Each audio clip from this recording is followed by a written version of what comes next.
continuación, invito a acercarse a la mesa de espera al señor Valentín de Dinamarca. Señor Valentín tiene la palabra. Je suis honorable Henri Mila-Digné, vice-président de l'Assemblée nationale de la République centrafricaine. Honorable président de l'Union interparlementaire, honorable président des Assemblées nationales et des Sénats, Monsieur le secrétaire général de l'Union interparlementaire, mesdames et messieurs, je voudrais avant toute chose adresser au nom de l'honorable Laurent Gbagbo, président de l'Assemblée nationale qui tenait à être des vôtres, pour des raisons de charge parlementaire est empêché, ma profonde gratitude à l'honorable Maja Gojkovic, président de l'Assemblée nationale de la République de Serbie, qui a bien voulu accueillir notre 141e Assemblée ici à Belgrade, l'une des plus anciennes cités de l'Europe au passé qui s'étend sur plusieurs siècles. L'histoire nous apprend d'ailleurs que la position fort stratégique de Belgrade en Europe fait en même temps son bonheur, mais surtout son malheur pour avoir subi au fil des siècles des destructions successives. Cela lui a valu au XVe siècle les célèbres vers de Constantin, le philosophe qui dit, je cite, « Pleure ville blanche, le noir de tes deuils », fin de citation. C'est donc avec un réel plaisir que je suis aujourd'hui à Belgrade, cette ville aux mille et une histoires, pour prendre part à cette assemblée pour parler du renforcement du droit international, particulièrement des rôles et mécanismes parlementaires et la contribution de la coopération internationale. L'importance de ce thème est telle que nos discussions, que je souhaite approfondir, soit assorties de résolutions conséquentes qui pourraient baliser nos actions futures selon un ordonnancement juridique approprié. Chers collègues, le maintien de l'ordre juridique international demeure pour le Parlement centrafricain une préoccupation majeure et constante. En effet, il veille particulièrement au respect de la procédure de ratification et de l'application des textes internationaux par le gouvernement, ceci dans le but de contribuer efficacement à la préservation du dit ordre, notamment en ce qui concerne les traités de paix, de défense, de commerce, de l'environnement et des ressources naturelles, mais également les engagements qui modifient les dispositions de nature législative, l'état des personnes et des droits de l'homme.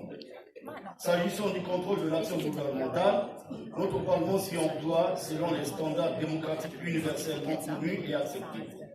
Il s'agit des questions orales avec ou sans débat, les questions écrites, les auditions, les commissions d'enquête et de contrôle, l'interpellation et les motions de censure qui, bien que ces dernières soient rares dans la pratique. Le président Laurent Gbagbo n'a pas manqué, à l'ouverture de la deuxième session ordinaire de notre Parlement le 1er octobre, de rappeler ces obligations régaliennes que nous confère la Constitution. Notre Parlement tient particulièrement au respect, par toutes les instances nationales, des engagements internationaux, une fois les différents instruments juridiques ratifiés. Ces engagements sont publiés, vulgarisés et appliqués dans toute leur rigueur. Cela participe, vous n'en doutez point, de la transparence et de la bonne gouvernance. Pour atteindre ce but, nous estimons que le renforcement des institutions nationales, régionales et internationales s'avère non seulement nécessaire et fondamental, mais aussi et surtout obligatoire. Et cela ne peut réussir qu'à la condition d'une adhésion des populations que nous représentons à travers des consultations régulières qui demeurent les solides leviers de toute activité législative.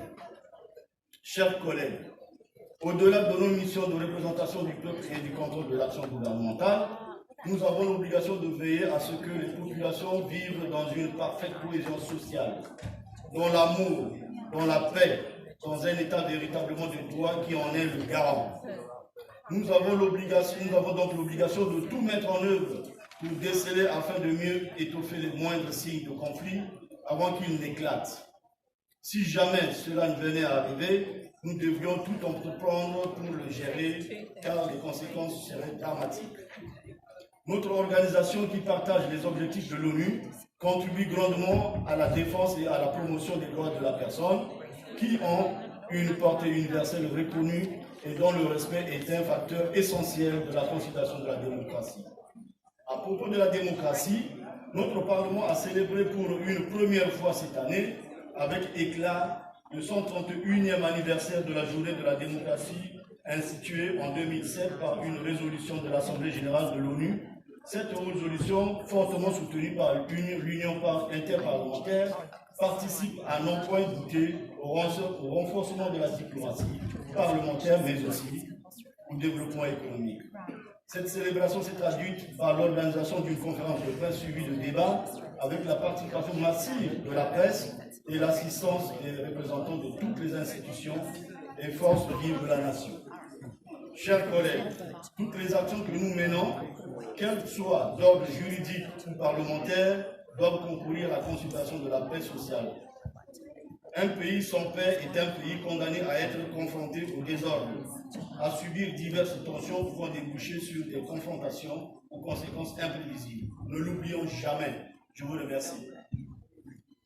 Muchas gracias, señor Miguel. Muchas gracias por haberse ajustado el tiempo.